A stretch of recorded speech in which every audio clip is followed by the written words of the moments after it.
Then the next one is the power of prayers of aspiration. And so do the 7 limb prayer, like you've been doing in the morning. Make offerings to your spiritual mentor and the 3 jewels. Confess any broken precepts and renew your precepts. So if you have bodhisattva precepts or tantric precepts, renew them. If you've broken any precepts, be sure and confess them. Offer all of our virtuous seeds, all of our virtuous karma, and pray that during death, intermediate state, and rebirth, that we're never separated from the practice of bodhicitta, meaning conventional bodhicitta and also the ultimate bodhicitta, the wisdom directly realizing emptiness.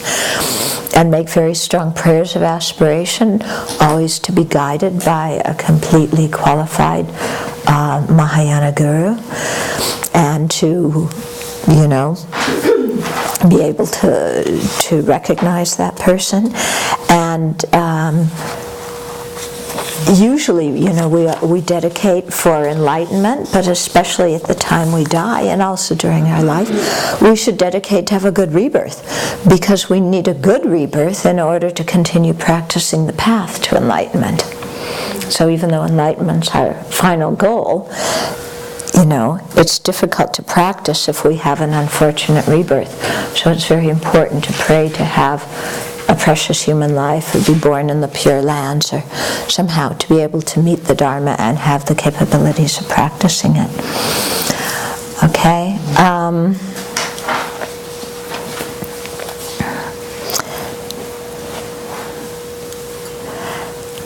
And because this is a thought training practice, some of the practitioners say, don't pray to be born in the Pure Land. Excuse me.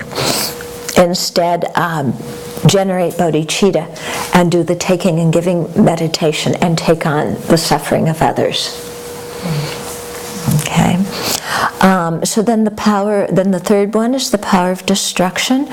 So you want to understand at this point that grasping at the self, grasping at the body, grasping at possessions, at friends and relatives, any kind of grasping whatsoever is going to be detrimental, because at that time we have no choice but to go on. So holding on to anything is in complete opposite to what things are actually happening. Okay?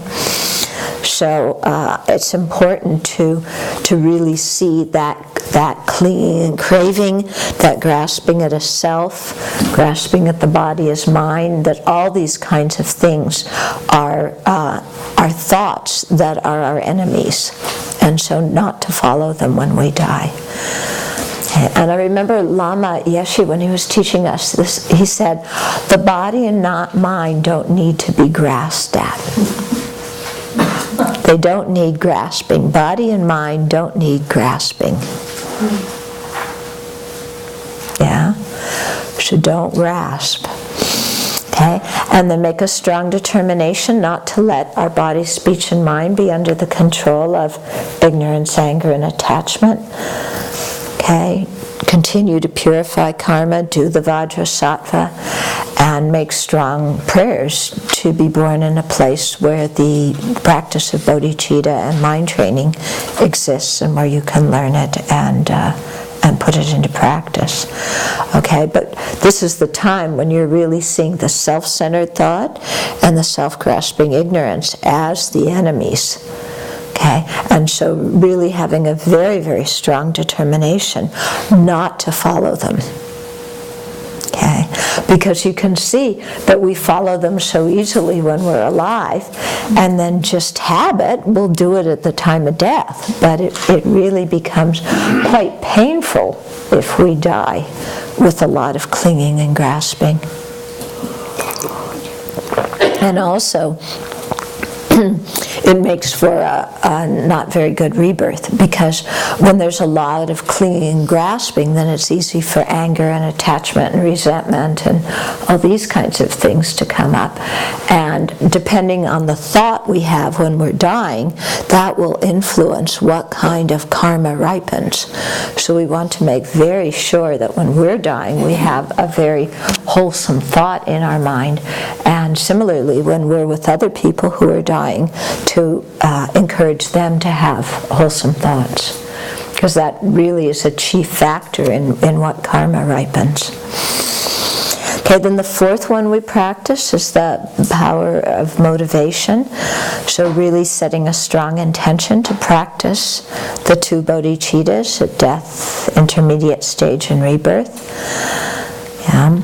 And if we make a very strong intention like this, then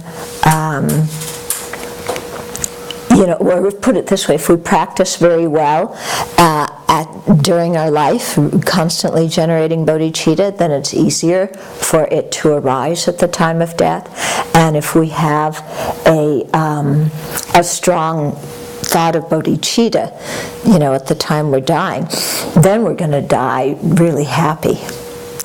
Because you're going to be able to do the taking and giving practice. So then, instead of thinking, I'm dying, and what's going to happen to my body, and what's going to happen to my dear ones, and what are they going to think about me, and how do I look, and I don't want to leave them, and, where are all my possessions, and who's going to get my things, and I hope they bury me in these clothes that I really like, and who knows what goes through our mind when we're dying.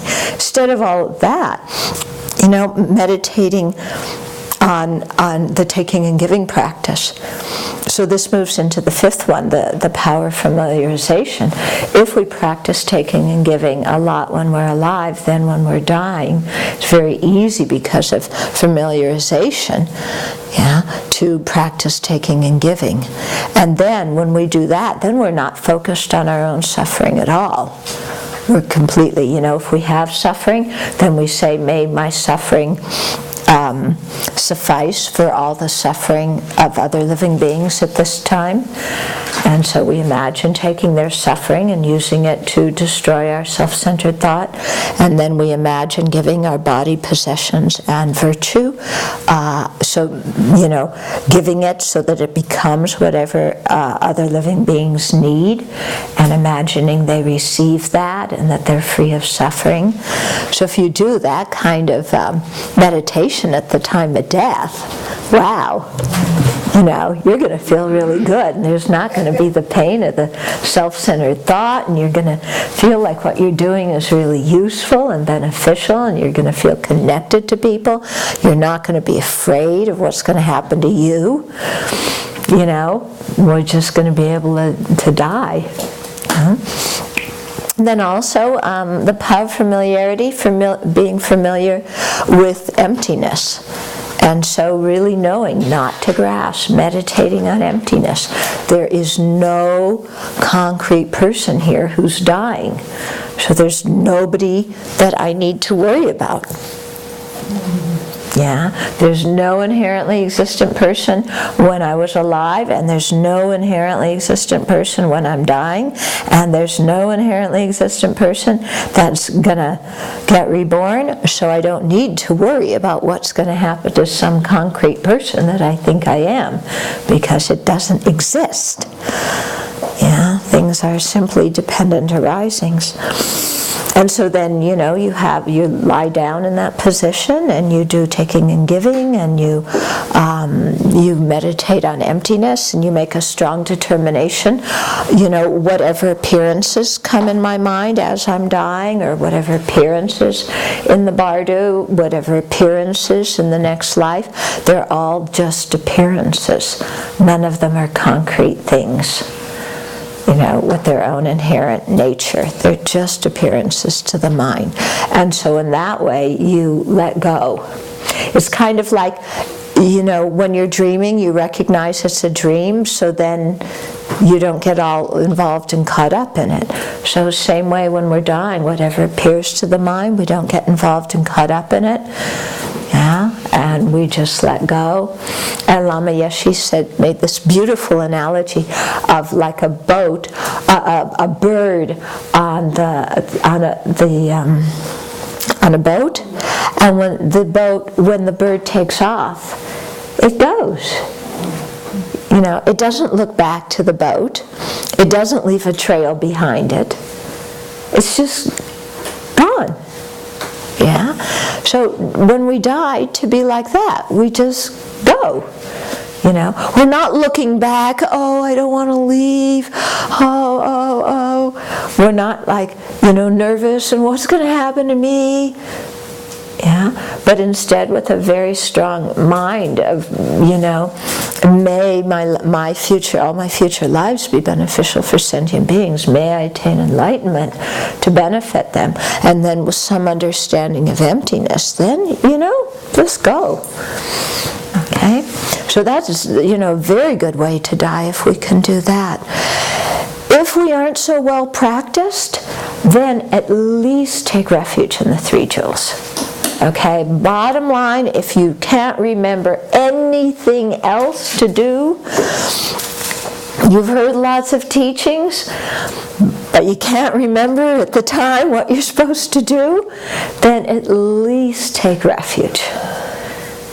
Because if you take refuge in the 3 jewels, your mind's going to be in a positive state, and that way negative karma won't ripen, so you won't have a bad rebirth, you'll have a good one. Okay, so don't worry. They say when we die, don't worry about anything, just let go. Okay. Yeah? Yeah. How do we allow a space for ourselves or for others who are going through the dying process where our feelings can be explored? Because even if we're trying not to grasp, or, I've had friends and assisted them through the dying process, Buddhist and non-Buddhist, and in each case there have been times when they haven't even been able to have the vocabulary to explain what they're feeling, like it's almost deeper than, fear or anger, and the Kubler-Ross-Anger idea, that we get angry about our death sometimes is really surface even, isn't it? It goes so much deeper than that. And I think, is there a way that we can kind of, unsaturate our minds so that we can hold our own experiences around it and others? And because I think for a lot of us, there's going to be those times we're going to need to be able to experience that and have somebody hold that space for us. So are you talking about like if we're experiencing that when we're dying? Well, I guess I'm thinking more that or if we're with somebody else. Yeah, if we can be with somebody else in that way, it'll also be a way for us to explore how we are around death. Oh yeah, okay. So if we're with somebody who is dying and that person is not prepared to die, and they're grasping and clinging and they're angry. Well, it's partly that, but it's also, I have a friend in England who a few weeks ago called me up because she thought she was dying. She ended up not dying, but for several days we would have phone conversations, and she wasn't even sure how to talk about it. She's somebody who wasn't really grasping and things like that, but this whole idea of what it meant for her to no longer be was something so huge that the vocabulary wasn't even right. Okay, so yeah, when somebody hasn't explored these kinds of issues while they're alive, then, like your friend, when they think they're dying, this whole thing comes, I'm about to not be who I am. And it becomes a huge thing and very scary. But it can also be there but can't it also, I had a friend some years ago who was a Zen Buddhist, had been a practitioner with Did Not Harm for many years, and during her dying process there would be times, not very often, they were rare, but now and again, where she would just sit with what was coming up and still have this Oh yeah, completely. Just because we're Buddhist doesn't mean we're going to die pure. You know, it's going to be a breeze. No. Okay.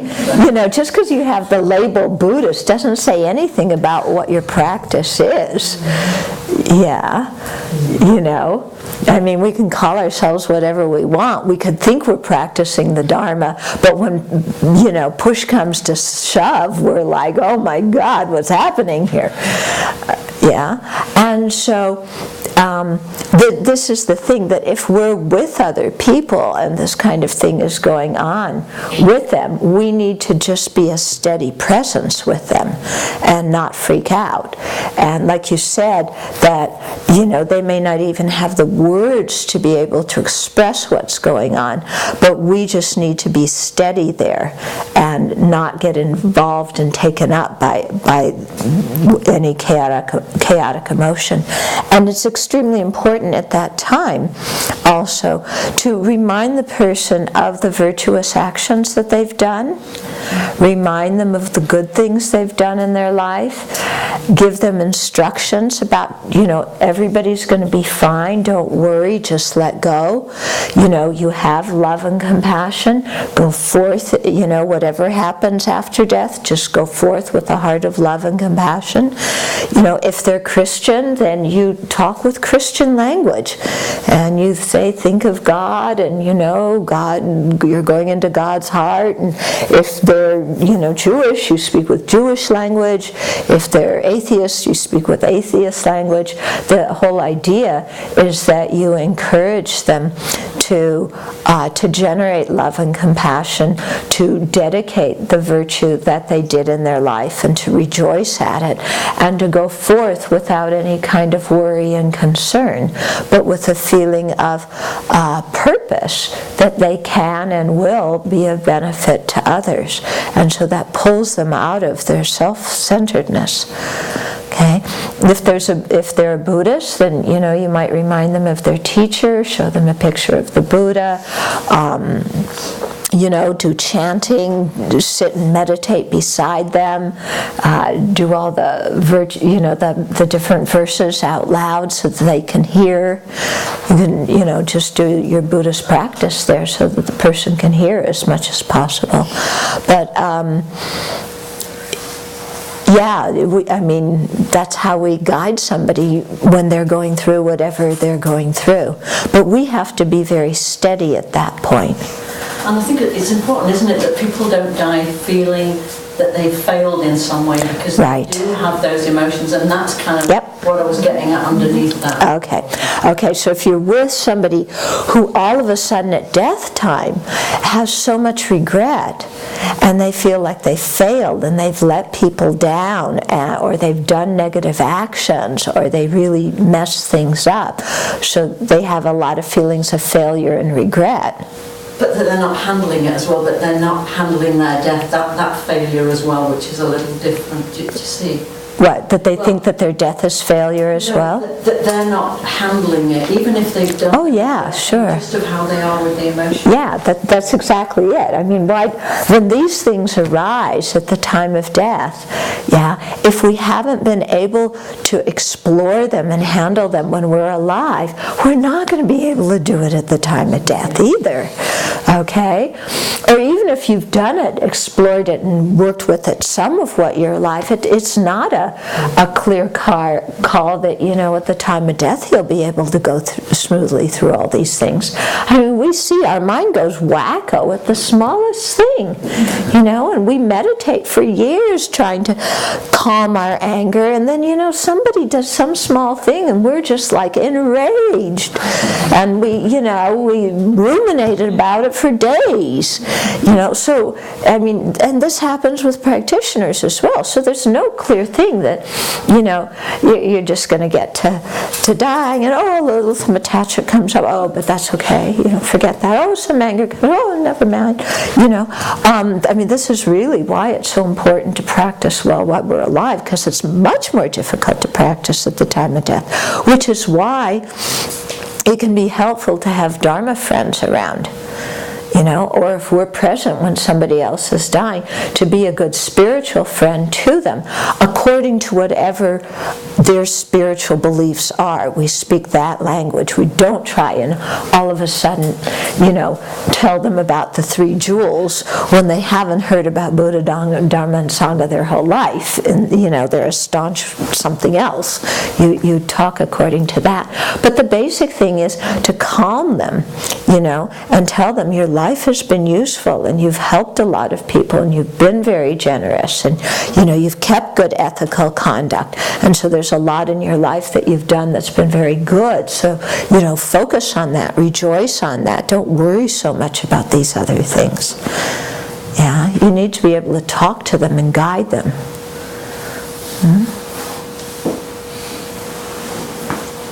You have something? Well, I just love the story that Venerable Tenzin Kacho told once about her hospice work. And she was with one of her clients when he died, and she was reading the Bible to him, and had been reading for quite some time. And in the course of the reading, the thought came to her, if somebody didn't look, they wouldn't even notice that there was a Buddhist here helping a Christian die. And then she got the giggles, and she said, except that I've been reading for him 2 hours since his death. So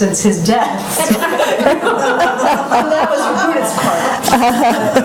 But it was so lovely the way of talking about supporting within that tradition. Yeah. I thought it was a very touching story. Yeah, exactly.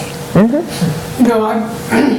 was thinking about this all about for me and all the preparing for the final time and everything, and kind of had this image of being at home and all this stuff. Then I realized, what if I'm in a plane and it crashes, or I'm in a car and all of a sudden a semi runs over it, just like that, So, we've got all these ideas about having our Dharma friends with us and all this ending, and I'm thinking we better be prepared, this is all going to be internalized. All these practices, it could go really differently. It could. One of my Dharma friends, who's, kind of practiced and studied for a long time, and he was telling me, this was years ago when we lived in Dharamsala, that he was walking through the bazaar one day and he slipped, on some vegetables or something, because there's sometimes, kind of debris on this. He slipped, and he noticed that as he slipped, his first thought was, oh shit.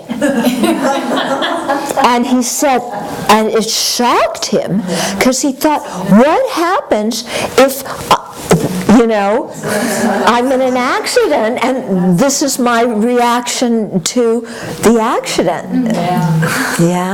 It really frightened him. And I think with good reason. Right. That's going to determine how you're born. That's going to certainly influence, isn't it? Yeah. That's kind of hard though, because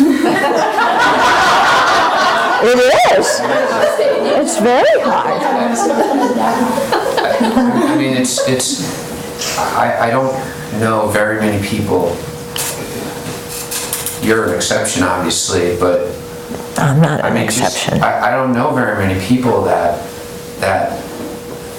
all of a sudden all these things are happening on the external and they just sit there and they're calm. I don't know very many people like that. And that's I asked you that question last time, a while ago, and the other thing you said after the take refuge was try to conjure up an image of the Buddha. Because I had the same fear as him. I drive a lot, and I see people texting on the road, or coming into your lane, and it should be like that. And of course, my instinct, and I told this to the group in our sessions, was I have kind of a dislike of that. I don't like people on the road texting, and I don't have a very good attitude about it. And I have to change that. I really do, because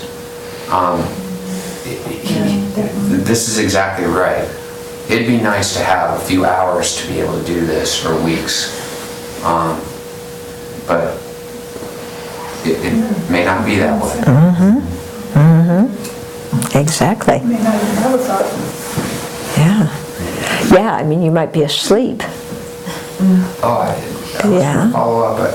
Do you think it's a good idea when you're going to sleep at night to implement Yeah. such a practice? Yes, yes. When you're going to sleep at night, very good to do these kinds of things. Yeah, because it's also a way of transforming your sleep into something virtuous. Yeah, you dedicate, you make aspirations. Yeah, put your head in the Buddha's lap. It seems like then, one thing we should do when we're driving, and don't take this literally, but practice, going through the windshield, like in your mind, think if that car came in front of me and I was going through the windshield, but actually try to imagine it and practice what your last thought's going to be. Mm-hmm. So many people die that way, Mm-hmm. Mm-hmm. Actually, when I was in the Air Force, they said the most common expression in pilot when he's going down, if he says anything at all, it's "oh shit." Yeah. Yeah. So. I was in that earthquake. Wait. Yeah. Sorry, I'm just trying to, we don't want a cross discussion going on here. Yeah? In defense of the "oh shit" mantra. And it is it's probably being recited all over the world right now with people who are exiting. Sometimes when, particularly in drastic situations like a car accident, I've had that experience myself where it was a very drastic situation. It was one of those "oh shit" situations that I thought, gosh, I could die here. Everything slowed down. I became very calm, sort of out of body, not attached.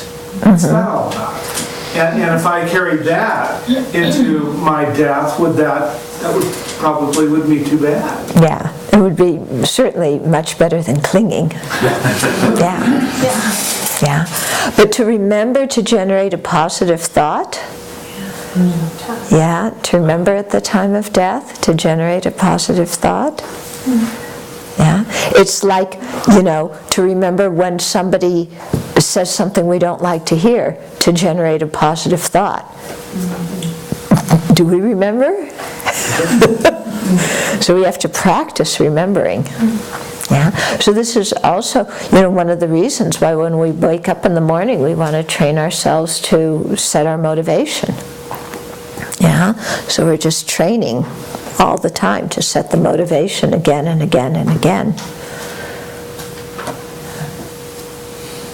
Yeah. My sister would tell stories about when she was traveling around India and Nepal, she would meet people that said that they were spending their entire lives practicing for their death. And she and I talked about it and we didn't understand. And we thought that's strange way to live your life, is just thinking about your death. But that's what they told her, that their lives were dedicated to that. And I think I can understand it more now. Yeah. I mean, the Dalai Lama says that, something similar, because in tantric practice, you practice going through the whole absorption of your consciousness. Yeah, so you practice that on a daily basis. Yeah, why? To practice, to make preparation for the time of death. So my teacher who was meditating, it was because he had done that practice so much during his life. Yeah, that it just came very natural at the time of death. Yeah, and so preparing for your death doesn't mean that you're wasting your life. It doesn't mean that you're not living here and now. In fact, I think when we have an awareness of death, then we are more in the present because we don't have resentment, attachment, belligerence, and everything else tugging at us, pulling us away. So we're able to really be present with people and with situations. Now, whereas, when we have all these disturbing emotions, often, we're out to lunch, aren't we? When we have a huge, disturbing emotion come, are we even aware of the people around us? You know, we're just completely involved in the mind, churning, churning, churning, churning. And we're not present at all. Yeah? So if you prepare for your death and you have a remembrance of death, then you realize, you know, like it came up yesterday, just let go of that stuff. Yeah, and generate positive thoughts right now. And make the moment we're in something virtuous, something useful and beneficial.